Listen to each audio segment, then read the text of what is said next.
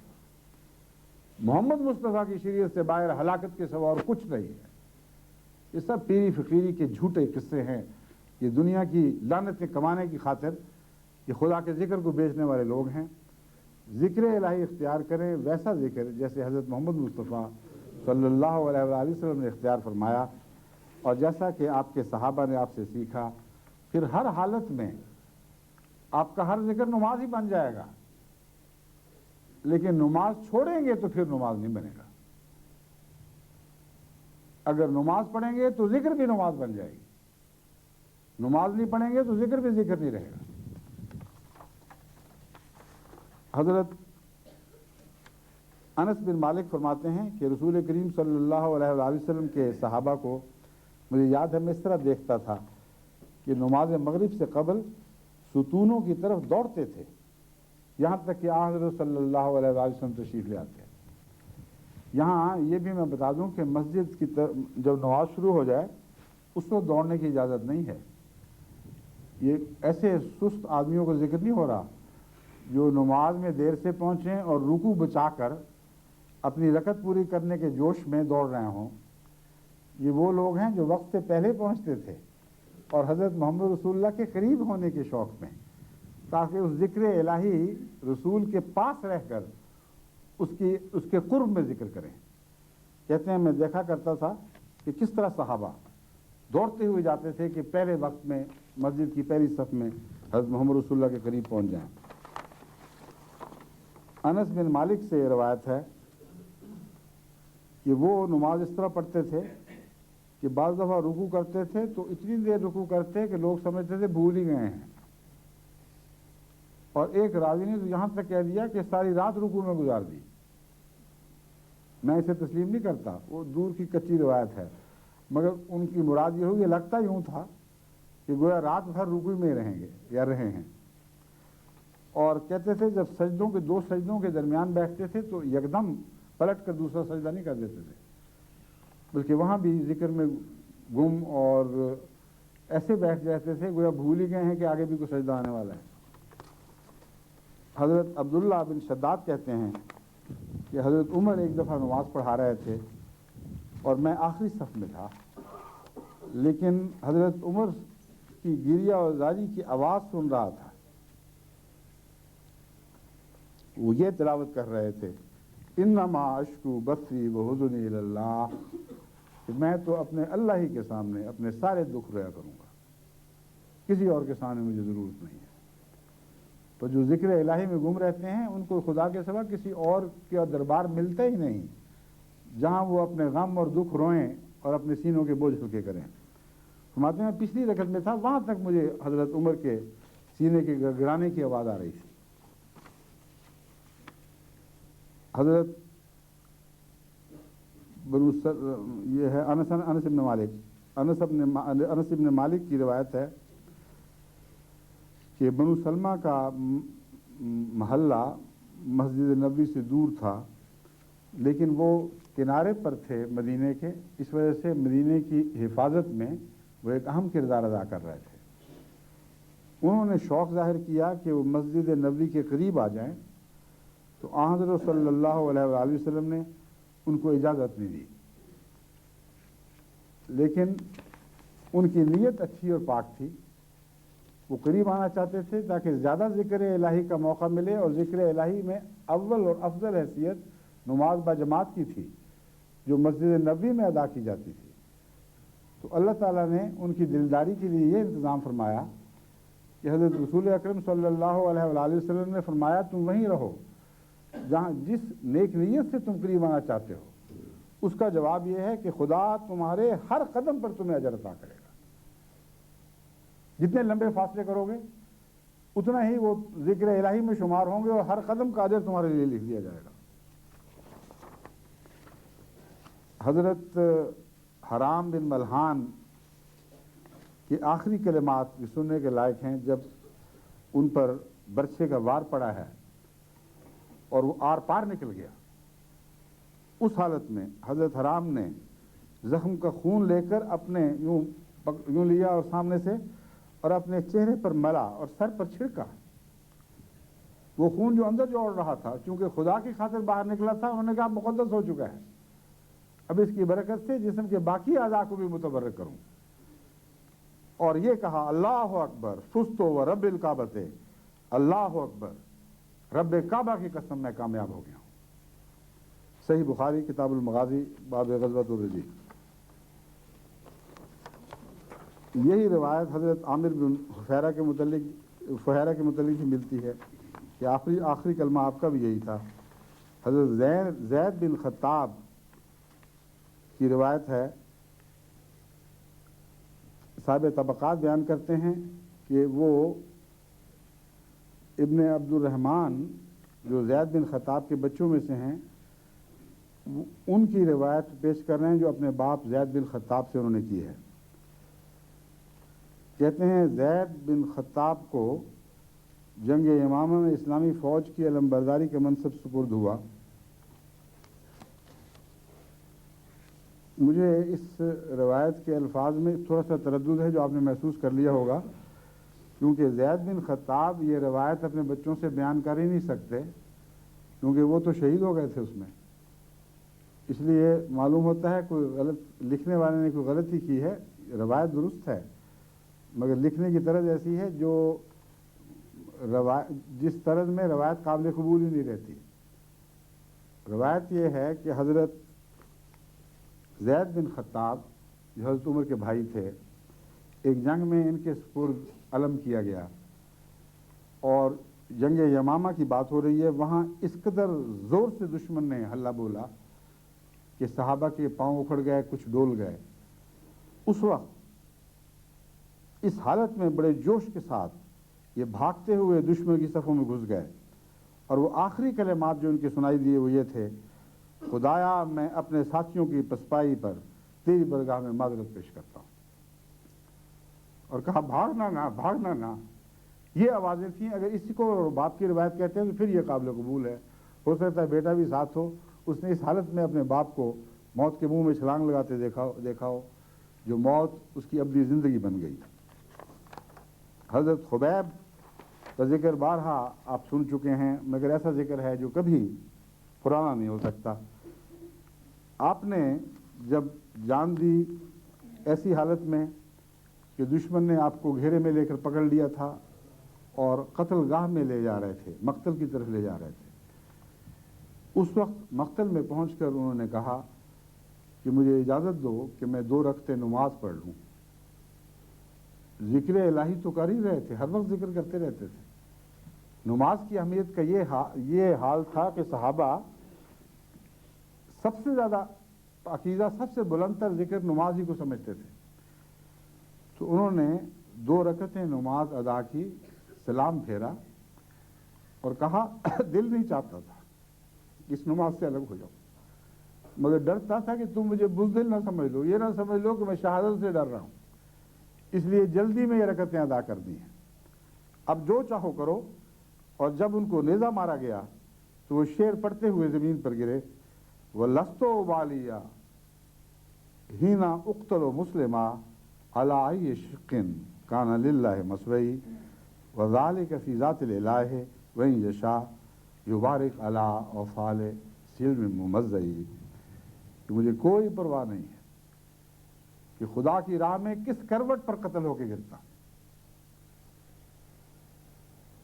وَذَلِكَ فِي ذَاتِ الْإِلَٰهِ، یہ تو اللہ کی خاطر ہے، اور اگر وہ چاہے تو میرے جسم کے چھوٹے چھوٹے ٹکڑوں پر جو پارا پارا کر دیا گیا ہر جسم کے حصے پر برکتیں نازل فرمائے۔ یہ آخری آواز تھی جو ان کے منہ سے نکلی ہے شہادت کے وقت، اور یہی ذکر اللہ کرنے والوں کے دل کی آواز بن جایا کرتی ہے۔ ان کی زندگی بھی زندگی ہو جاتی ہے، ان کی موت بھی زندگی ہو جاتی ہے، ان کو کوئی پرواہ نہیں رہتی کہ کس طرح کس حالت میں ان کا انجام ہو۔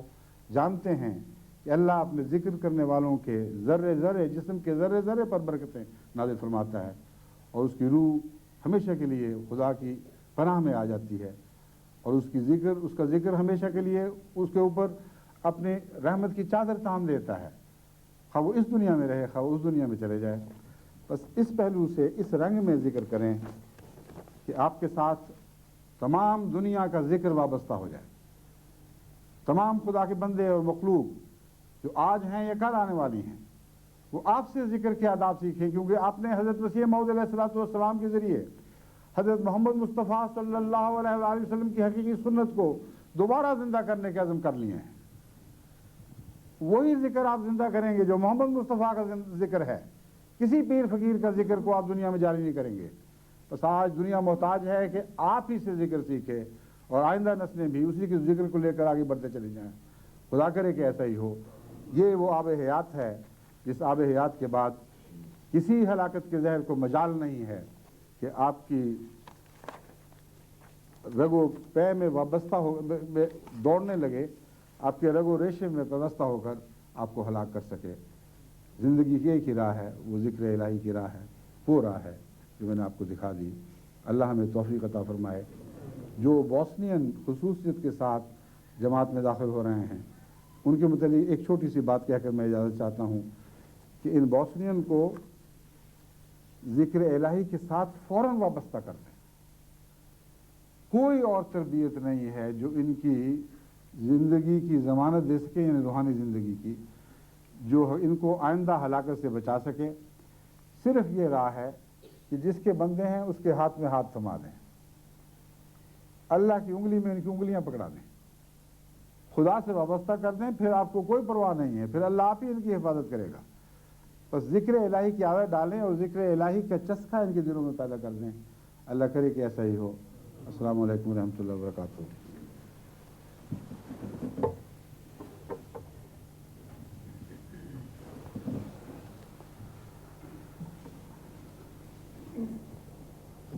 آج تو ماشاءاللہ یہ مسجد بہت بھر گئی ہے، اور عورتوں کو اب دوسری جگہ بھیج دیا گیا۔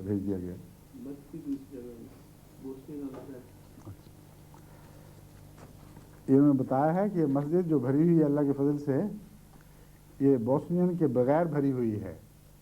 ان کی اتنی تعداد ہے خدا کے فضل سے کہ وہ اس مسجد میں سما ہی نہیں سکتے تھے، اس لیے ان کے لیے الگ اکٹھا انتظام کیا گیا ہے تاکہ وہاں ان کا ترجمہ بھی ان کو سنایا جا سکے اونچی آواز میں۔ یہ اس لیے بتا دیا ہے کہ یہ نہ سمجھیں کہ ان کو دوسرے درجے کے شہری سمجھا گیا ہے، ان کے لیے الگ انتظام کیا ہے، اس لیے کہ